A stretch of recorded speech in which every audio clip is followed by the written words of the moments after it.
Fala Mostrinha, aula 3, parte 2.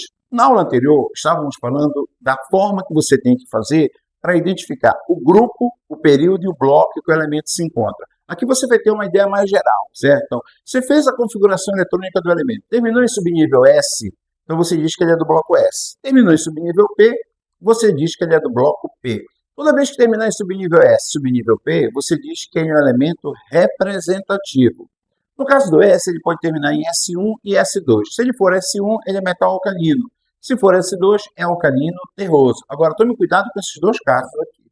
Te lembra que no primeiro período, os dois elementos, tá? Você tem o hidrogênio e um gás nobre do outro lado. Muito bem.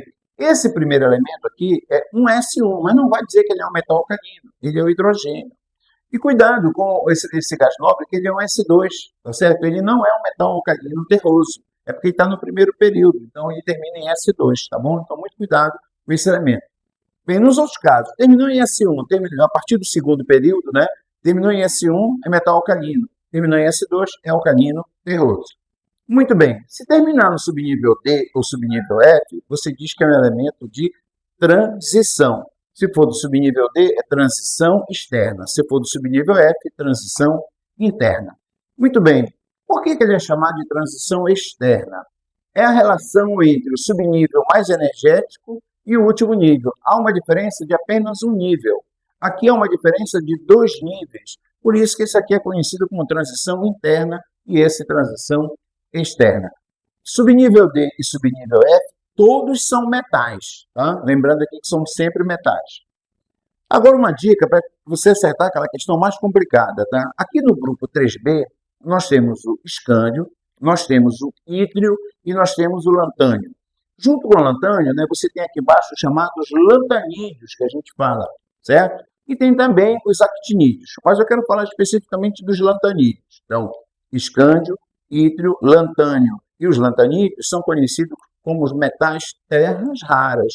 Não esquece dessa dica. Esses aqui que são os metais terras raras, ok? Muito bem, se perguntarem para mim quais são os elementos radioativos que tem na tabela periódica, um elemento só é considerado radioativo quando todos os seus isótopos são radioativos, tá? Então, o elemento radioativo, o número atômico dele tem que ser igual ou maior que 84, ou seja, a partir do polônio. Mas espera aí, Cancela, eu ouvi dizer que tem potássio que é radioativo, carbono 14 é radioativo. Bem, aí você está falando de um dos isótopos do elemento.